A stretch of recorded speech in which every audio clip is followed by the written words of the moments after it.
की लेकरा बाळातच सुख आहे. ते नोकरीला लागले, शिक्षणात गेले तर आपण मोठे होणार आहेत. राजकारणात काय मोठे होणार आहेत? मराठी बिन धनगर बी. हां चला सांगा, काय मोठे होणार आहेत धनगर बिन मराठी? एक एक येईन, लय झालं तर ते 200-300चा आकडा होईल जिल्ह्यात, याच्यात राज्यात. आणि काय करायचं तुमचे 80-90 लाख धनगराचं, 6 कोटी मराठ्याचं पोट भरणार आहे का त्यांनी? मराठे धनगर ओबीसी राजकारणाचाच नाद लागला आहे. राजकारणात जाऊन काय होणार आहे? धनगरांना वाटतं आपला एसटी आरक्षणासाठी लढा, बघा आम्ही कसे ताकदीने बाहेर पडतो. त्या टायमाला मराठी बी येत ना खांद्याला खांदा लावून. तुम्ही असं इकत भांडणं घेतल्यावर कसा ओबीसी तुमच्यात येईल आणि कसा मराठा येईल? तुम्हाला एवढं तर राज्यघटना कळायला पाहिजे, 67चा नियम कळायला पाहिजे की नोंदी सापडल्यात म्हणल्याच्या नंतर मराठ्यांना द्यावाच लागणार आहे, तर सरकारच्या बापाला द्यावा लागणार आहे. किती विरोध करू द्या कोणी, कारण कोणाला कायद्याच्या संविधानाच्या पुढे जाता येणार नाही. गॅजेट जर सरकारी दस्तऐवज आहे, मराठ्यांना द्यावा लागणार आहे. अरे शेतावरच्या गरीब ओबीसीला सुद्धा हे कळतंय. काय होणार आहे उगाच विरोध करून? रोजच्या संबंधाचं काय करायचं? आणि हे 4 टाळकी उळत हे काही पदासाठी भेदासाठी रोज नेत्याच्या दारात येत. हेही मायक्रो ओबीसीला, गरीब ओबीसीला कळतंय महाराष्ट्रातल्या. आणि काय बाबा मला यावे ते यावे, आपल्या विरोधात गेल्याच माणसाला जवळच नाही करत आपण. भोज वेळ असू नाही तिकडे फीज वेळ असू, फक्त एवढंच आहे की ते म्हातारपणाला शहाणं झालं बा. किमान त्याला वाटलं असं कुठं राजकीय करिअर खराब करता म्हातारपणाला, पोरग आहे नातू आहे पंतू आहे आमका आहे तामका आहे, मराठी बाजार उठून टाकते सगळ्यांना. मग काय करतो हिंडून खतखतवून हसतो, आखे दात दिसत भोतेच्या हसताना. ते म्हणतो 52 गाळ्याच्या लचांड गाळ्यात गुतलं ना, मर तिकडं आता तू जाणं ते जाणं. ते चतुर आहे त्याच्यात त्या बाबतीत, आणि त्याला कायदा कळतो.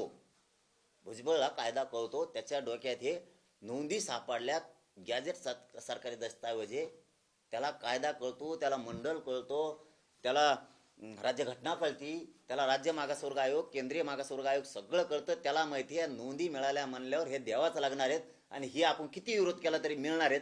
त्यापेक्षा मराठ्यांना धरून राहण्यात काय अवघड आहे? इतकी जर निवडणुकीत फजिती होती, कशाला राजकीय करिअर खराब करायचंय? हे त्याच्या म्हातारपणाला ध्यानात आलं, बरं झालं. 29 आंदोलन बोलणार बी नाही. आंदोलन आंतरवाली की मुंबई? आंतरवाली. सरकारने डाव टाकला तर मुंबई. दोन्ही तयाऱ्या सुरू आहेत आमच्या. आम्ही तेवढे आहेत, पण आमचे ओपीसी बांधव जाणार आहेत बिचारे जाऊन तिथं. त्यामुळे त्यांचं झाल्यावर आम्ही जाऊ. काय झालं एवढं? आम्ही नाही अडचलत. बोंबलं द्या, काय बोंबलायचं ती. आपण कधीही आडवं पडलो नाही कोणाच्या. ते झाल्यावर आम्ही जाऊ निवांत. आम्ही वर्षावर जाऊ, काय त्याला अडचण. आमचे फडणवीस साहेब येतं तिथं मुंबईत.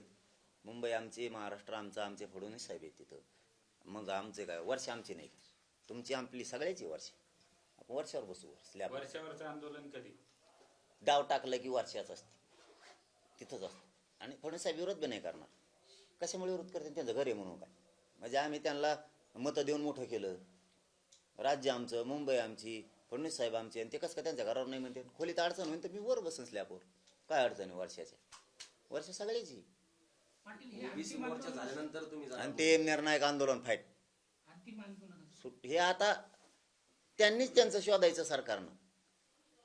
आपण केलेल्या चुका दुरुस्त करणे. आमच्याकडून काय चुकलं ते सांगा. तुम्ही मागितला त्यावेळेस 3 वर्ष तुम्हाला वेळ दिला, यापेक्षा तुम्हाला काय पाहिजे? उलट तुम्ही बार बार यायला नाही पाहिजे. काय तोंड दाखवा मराठ्याला असं तुम्हाला वाटलं पाहिजे. काय तोंड दाखवा मराठ्यांना? 3 वर्ष झालं आपण मराठ्याला येड्यात काढतो. किती दिवस येड्यात निघा? इतका मराठा सोपा नाहीये. हो, आमच्याकडे संस्कार आहेत, संयम आहेत. तुमच्या शब्दाचा, सरकारचा सन्मान करणं आमची जबाबदारी, आम्ही केलं. पण तुमची सुद्धा जबाबदारी. मराठ्यांनी जर तुमचा सन्मान केलाय तर मराठ्यांचा सुद्धा सन्मान, त्याच्या खऱ्या नोंदी गॅजेट देऊन करणं तुमची जबाबदारी. तुम्ही वारंवार येतात, तुम्हाला वाटत असं ना मी येड्यात काढू. ते विषय आता संपले. हो, तुम्ही त्या तुमच्या गैरसमाजाच्या बाहेर या. आम्ही तुम्हाला नीट करू शकतो. 100% आम्ही नीट करू शकतो. इथं मराठा सुखी नाही ना, इथं धनगर सुखी आहे ना, इथं बंजारा समाज सुखी आहे ना, आदिवासी सुखी आहे ना, मायक्रो ओबीसी सुखी आहे ना, इथं शेतकरी सुखी आहे ना, दलित मुस्लिम इथं सुखी. इथं कोणी सुखी नाही ना. नोकऱ्या करणारा सुखी आहे ना, त्याला नीट पगार येतं ना. इथं सरकारी दवाखान्यातले आहेत ना, एसटी ड्रायव्हर आहेत ना, इथं कोणी खुश नाही आहे ना. व्यवसाय करणारे खुश आहेत.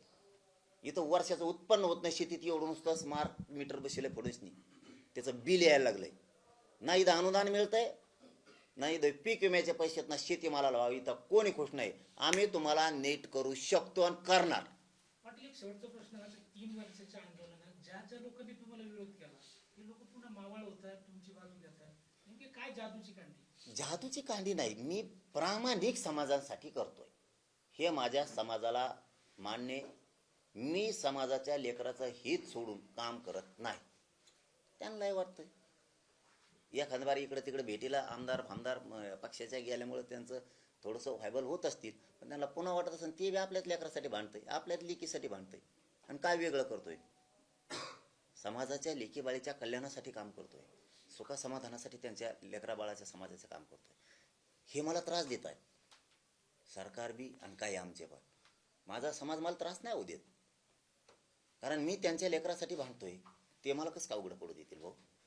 तुम्ही बघा आता 29 ऑगस्टच्या नंतर रोज मराठीत 29 ऑगस्ट, 30 ऑगस्ट, 31, 1, 2, 3, 4, 5, 15, 20 पोत जवळ चालू आहे ना तवर मराठी अंतरवलीत. लय झालं तर 1-2 दिवसांनी टप्पे पाडणार आहेत. आता हे सांगायचं नव्हतं पण टप्पे पाडणार आहेत. याचा शेवट कसा? सगळ्या मागण्याची अंमलबजावणी जागेवर करणे, त्याशिवाय शेवट नाही. नसता मस्ती उतरणार म्हणजे उतरेल. सरकारच्या डोक्यातली मस्ती बाहेर काढतो. याला धरजवळ ते आंदोलन बसव, याला बोलायला लाव. एखादं ते मीडियाचे सोशल मीडियाचे काहीतरी त्याला काय म्हणते ते यूट्यूब बोले, त्यांना धर, याव कर ट्याव कर बेटव. फक्त मराठीच्या खांदी जबाबदारी माझ्यावर आहे म्हणून गप्पे. तुम्ही सोपं समजू नका. तुमचा निटोबाच काढणारे मीडियात बोलतोय. तुम्ही जी मजा घेतली ना 2-3 वर्षे, एकाला पण सोडणार नाही, एकाला सुद्धा. कारण तुमच्या मी मध्यात नव्हतो, कशात नव्हतो. तुम्हाला विनाकारण मराठ्यांचं गरिबाचं चांगलं काम करतोय मी. काहीच गरज नव्हती खेटायची. सूट देणार नाही. गप कशामुळे हे समजून घ्या. कोणाच्या तरी आईकडं माऊलीकडं बघून, कोणाच्या तरी बापाकडं बघून मी गप आहे. सोडणार नाही तुम्हाला एकाला सुद्धा. तुमचा माज ना कोणाचं ऐकून करताय, कोण सरकार आहे, कोणचा नेता भेटून करायला लावतो, सगळं मला माहिती. सगळे नीट करतो, सरकार बी नीट करतो. पाटील, आज चर्चा होती, शिष्टमंडळ येत आहे. जर तुमची जी मागणी 58 लाख कुणबी नोंदीच्या सापडल्या त्याचे प्रमाण जर दिले तर मग 29 तारखेच्या अगोदर तुमची मागणी मान्य केली तर मग दिले तर जर त्यांनी तुमचा आश्वासन प्रश्न दिलं तुम्हाला. आश्वासन फाश्वासन कवर देता कटाळा आला. आश्वासन ऐकू मराठ्याला येतेच जातेत नसते चर्चा. पण येऊ द्या ना, काय म्हणते तर कळायला पाहिजे. येऊ द्या ना. 28 ऑगस्टच्या आत सगळ्या मागण्याची अंमलबजावणी करायची काय म्हणणं नाही आमचं. झालेल्या चुका दुरुस्त करायच्या, प्रमाणपत्र रद्द केलेले द्यायचे. तुम्ही चर्चेला किती या. आता आम्ही अंतिम लढा पुकारलाय. आता तो आश्वासनावर सकारात्मक चर्चेवर सुटत नसतो. आणि सरकारचा शिष्टमंडळाचा तो गैरसमज आहे. मी तेच सांगितलं मोगा सुद्धा, आता पण ते सांगतो की गैरसमाजाच्या बाहेर या. तुम्हाला मी सुट्टी देऊ शकत नाही. माझ्यासाठी माझ्या समाजाचे लेकरं महत्वाचे आहेत. तुम्ही सरकार, आमदार, मंत्री माझ्यासाठी महत्वाचे नाहीत. आणि तुम्हाला मी गिनिणार बी नाही. मी समाज माझ्यासाठी महत्वाचा आहे. आणि हे मराठ्यांना पण कळालं आहे. आता आपल्यासाठी आपले लेकरं, आपली जात महत्वाची आहे. ज्या पक्षाला ज्या नेत्याला आपण मोठं केलं ते आपल्या लेकरा बाळाचं वाटोळं करायला निघालंय. मराठे पण खरबडून जागे झालेत. आणि जरांगे पाटील आपल्या लेकरासाठी भांडतोय. आपण काय पक्षासाठी नेत्याच्या बाजूने भांडायचं का? आपण सुद्धा आपल्या जातीच्या लेकराच्याच बाजूने भांडायचं. जरांगे पाटला कोणच उभारायचं. हे जेवढे पक्ष 10-12 त्यातले सगळे मराठे सावध झाले. आणि का सावध होऊ नये? तुमच्या लेकरासाठी जर मी भांडतोय तर तुम्ही काय पक्षाच्या नेत्याच्या बाजूने बोलता काय? केव्हा कल्याण होईल? पक्ष आणि नेता आणि नेत्याचे पोरं मोठे होतील, आपले भिकायला लागतील ना. मराठे खरबडून जागे झालेत. आणि अंतिम पुकार आहे, अंतिम लढाई. ह्या लढाईत मराठे 100% जिंकणार नाही तर मी उपोषण करून मरणार. साम टीव्ही मी नेहमी पाहतो. त्यावर दाखवलेल्या बातम्या रिलेट करतात.